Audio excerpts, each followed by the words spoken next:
এই কথার উত্তর দিতে গিয়ে সবসময় একটা শব্দ আমি ব্যবহার করেছি, এই সরকার পুরোপুরি নির্ভরশীল অলিগার্কদের উপরে। অলিগার্ক বিষয়টা কি? আসসালামু আলাইকুম, কেমন আছেন ভিউয়ার্স? আশা করি ভালো আছেন। দেশে ও দেশের বাইরে থেকে যারা ভিডিওটি দেখছেন সবাইকে জানাই আন্তরিক শুভেচ্ছা অভিনন্দন। তো ভিউয়ার্স, হিরো আলমের উপর হামলা করা হলো।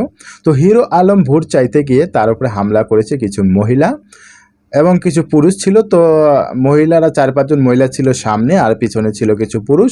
তো মহিলা পুরুষ মিলেই তার উপরে হামলা করেছে। তো হিরো আলমের বক্তব্য এটাই ছিল। তো হিরো আলম বলতেছে যে তারা মহিলাদের হামলা করার কারণ, মহিলাদেরকে দিয়ে হামলা করেছে, যদি আমরা তাদের উপরে কেউ হাত উঠায় তো এটা নিয়ে তারা মিটিং মিছিল করবে, আমাদের একটা বদনাম করার চেষ্টা করবে। তো এই জন্য তারা মহিলাকে দিয়ে তারা হামলা করাইছে। তো হিরো আলম বলতেছে যে এই হামলাটা করেছে আওয়ামী লীগের লোকজন। তো তারা আমাকে ভোট চাইতে দিতেছে না, ভোট চাইতে গেলে আমার উপরে হামলা করেছে তারা। তাহলে সুষ্ঠু নির্বাচন কিভাবে হবে? তারা তো ভোটের দিন তো জোর করে তারা সব ভোট নৌকায় নিয়ে নেবে, যা ভয় দেখিয়ে তাদের সব ভোট তারা নৌকায় নিয়ে নেবে। তো এমনটাই বলতেছে হিরো আলম। তো চলুন আপনাদেরকে সেই ভিডিওটি দেখাবো, অবশ্যই পুরো ভিডিওটি মনোযোগ সহকারে দেখবেন, অনেক ইম্পর্টেন্ট একটি ভিডিও। তো চলুন কথা না বাড়িয়ে ভিডিওতে নিয়ে যাব। তো ভিডিওতে যাওয়ার আগে যারা যারা আমার চ্যানেলটি সাবস্ক্রাইব করেন অবশ্যই আমার চ্যানেলটি সাবস্ক্রাইব করবেন, আর যারা অলরেডি সাবস্ক্রাইব করেছেন তাদেরকে জানাই অসংখ্য ধন্যবাদ। তো চলুন ভিডিওতে যাওয়া যাক।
আমাদের উপর কতটা হামলা করেছে, আমাদের লোকদেরকে ঢুকতে দেওয়া হয় না।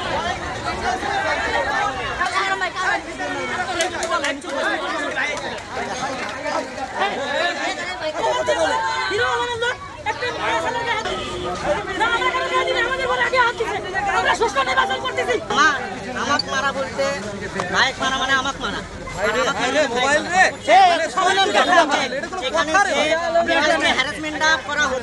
ওরা মহিলা বাহিনী দিয়ে আমাদেরকে অ্যাটাক করার চিন্তা আমরা করছে।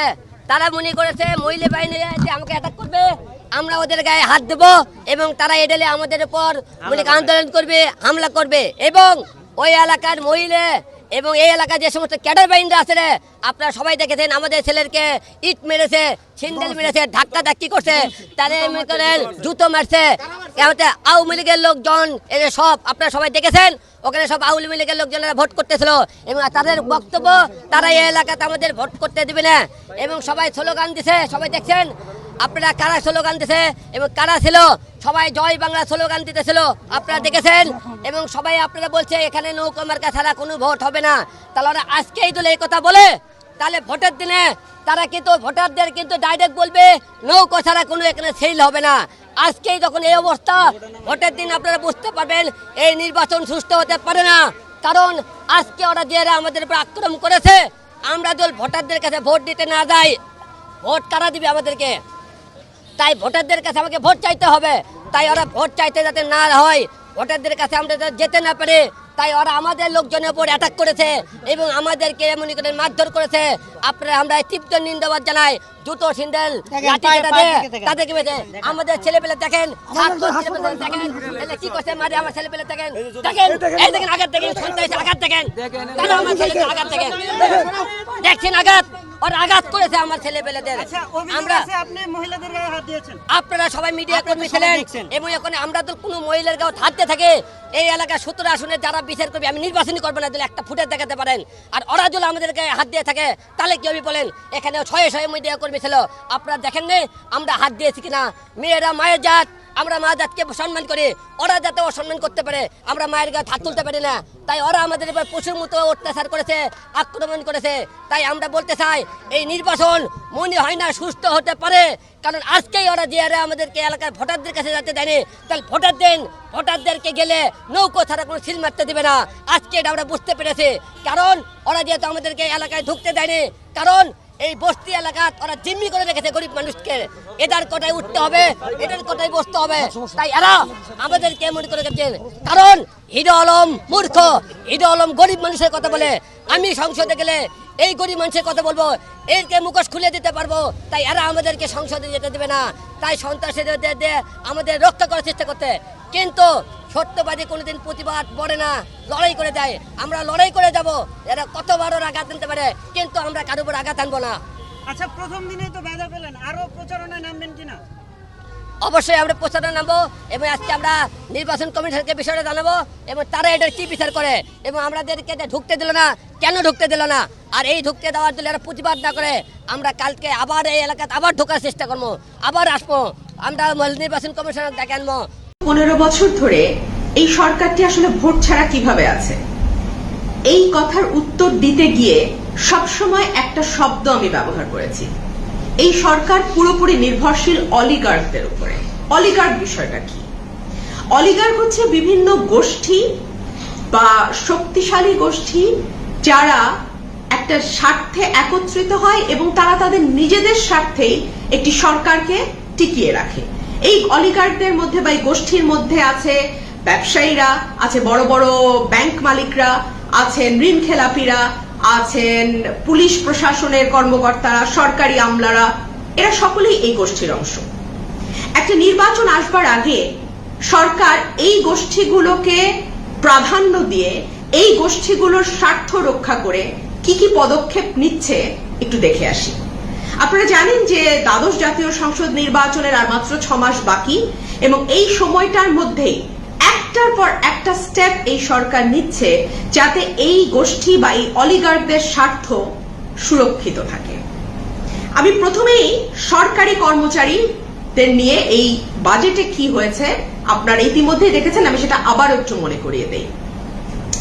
সরকারি কর্মচারীরা এই 1 জুলাই থেকে মূল বেতনের 10% টাকা পাবেন। আপনারা জানেন 2015 সালে অর্থাৎ 2014 একটি ভয়ানক একতরফা বিতর্কিত চূড়ান্ত বিতর্কিত নির্বাচনের পরপর 2015 সালে একটি আইন করা হয় যে সরকারি কর্মচারীদের বেতন প্রতি বছর 5% হারে বাড়বে এবং 5% বার্ষিক যে বৃদ্ধি বা ইনক্রিমেন্ট সেটা 15 সাল থেকেই চালু করা হয়। এখন যোগ হবে আরো 5%, অর্থাৎ তাদের বেতন বাড়ছে 10%। প্রথম আলো রিপোর্ট বলছে যে এই 5% সরকারি কর্মচারী যারা আছেন তাদের বিশেষ বেতন হিসেবে মূল বেতনের 5% আপৎকালীন সময়ে বিষয়টি বিবেচনার জন্য প্রধানমন্ত্রী অনুরোধ জানিয়েছেন অর্থমন্ত্রীকে এবং তিনি আশা করেছেন যে অর্থমন্ত্রী 5% মূল বেতন বিশেষ প্রণোদনা হিসেবে তাদের দেবেন। এই যে আপৎকালীন কথাটা বলা হচ্ছে, এই আপৎকালীন তো আসলে সকলের ক্ষেত্রেই প্রযোজ্য। সরকারি কর্মকর্তা কর্মচারী কয়েক লক্ষ, এর বাইরে যারা তারা তো সকলেই বেসরকারি প্রতিষ্ঠানে চাকরি করেন। এই আপৎকাল যেটি চলছে, দ্রব্যমূল্যের বিভৎস ঊর্ধ্বগতির যে আপৎকাল চলছে, সেটা তো তাদের জন্য প্রযোজ্য। এবং সরকারি কর্মকর্তা কর্মচারী কয়েক লাখ, এই কয়েক লাখ মানুষকে বাদ দিলে বাকি কয়েক কোটি মানুষ যারা বেসরকারি খাতের সঙ্গে সরাসরি যুক্ত, তাদের কি হবে?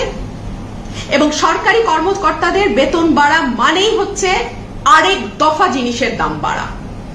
অর্থাৎ সুবিধাটা তারা পাবেন, সুযোগটা তারা নেবেন, কিন্তু তার যে দায় সেটা আপামর সাধারণ মানুষকে ভোগ করতে হবে। এই কথাগুলো বললে সরকার বলেন আমরা এই ভাতা দিচ্ছি, সেই ভাতা দিচ্ছি, কার্ড দিচ্ছি, বিজিএফ, বিজিবি ইত্যাদি পাচ্ছে, তারা স্বল্প মূল্যে টিসিবি ট্রাক থেকে জিনিস কিনতে পারছে, ওএমএস এর চাল কিনতে পারছে। তারা কারা? তারা একেবারেই প্রান্তিক পর্যায়ের অল্প কিছু মানুষ, এবং যেই সুযোগটা তারা সেখান থেকে পাচ্ছে সেটা দিয়ে 5 থেকে 7 দিনের বেশি চলা যায় না। আর সরকারি কর্মচারীরা তারা যে সুযোগ সুবিধা পায় সেটা অকল্পনীয়।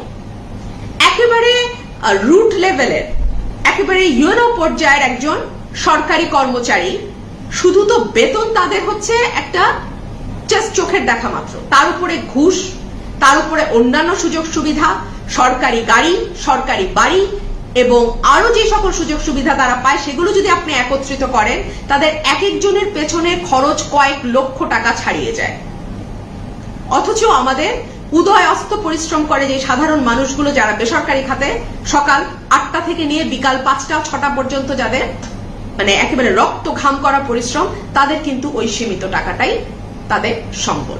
সুতরাং এই যে গুটি কয়েক মানুষের জন্য আপনি যে বরাদ্দটা দিচ্ছেন বাজেটে, এটা 4000 কোটি টাকার উপরে আসবে এই বরাদ্দ। এই 5% যে বাড়ছে তাদের প্রণোদনা, সেটা টোটালে গিয়ে 4000 কোটি টাকার মতন দাঁড়ায়। এবং এই 4000 কোটি টাকা আপনি অল্প কিছু মানুষের হাতে তুলে দিচ্ছেন ঠিক ইলেকশনের আগে আগে, যাতে এই মানুষগুলো আপনাকে ঠিক 18-র কায়দায় আবারও নির্বাচনে টিকে থাকতে, নির্বাচনে ক্ষমতায় আসতে আপনাকে সাহায্য করে। এবং এই বিষয়ে বলা হচ্ছে যে বাড়তি 5% জন্য রাষ্ট্রীয় কোষাগার থেকে ব্যয় হবে 4000 কোটি টাকা, যেটা আমি বললাম। বাড়তি প্রণোদনা এককালীন নয়, প্রতি মাসের বেতনের সঙ্গে যোগ হবে। অর্থ বিভাগের চেষ্টা থাকবে জুলাই শেষে যখন জুলাই মাসের বেতন তুলবেন সরকারি কর্মচারীরা, তার মধ্যে বাড়তি প্রণোদনাটা দিয়ে দেওয়া যায়। জুলাইয়ের মধ্যে প্রক্রিয়া শেষ না হলে অগাস্টে গড়াবে, তবে বাড়তি বেতন জুলাই থেকেই কার্যকর হবে। এবং বলা হচ্ছে যে মূল্যস্ফীতিকে বিবেচনায় নিয়ে এই 5% বাড়ি। তো ভিউয়ার্স, কেমন লাগলো ভিডিওটি? আশা করি পুরো ভিডিওটি মনোযোগ সহকারে দেখেছেন। তো যদি ভিডিওটি ভালো লেগে থাকে অবশ্যই ভিডিওটিতে একটা লাইক দিবেন আর ভিডিওটি আপনার বন্ধুর কাছে শেয়ার করবেন। আর নিত্য নতুন নিউজ পেতে আমাদের চ্যানেলটি সাবস্ক্রাইব করতে ভুলবেন না। তো আজকের মতো এখানেই শেষ, পরবর্তীতে আবার দেখা হবে যে কোনো নতুন ভিডিও নিয়ে আপনাদের মাঝে হাজির হব। খুদা হাফেজ।